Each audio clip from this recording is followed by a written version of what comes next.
Motivation, you have to learn to exist without it. You have to learn to be, you have to be your best self when you're least motivated. And that's the tricky part about all that shit. Motivation is just a word. You have to have these different things in your mind on where you want to go and know that motivation is not going to get me there.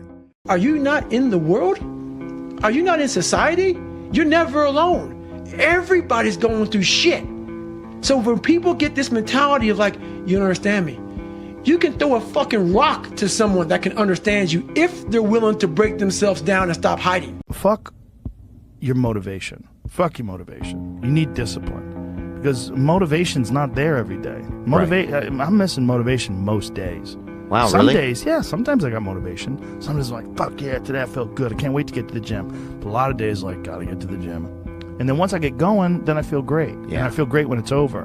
But it's that beginning part that's hard because your body wants to stay comfortable. Impossible is nothing to somebody that tries. Everything that someone said was impossible has happened.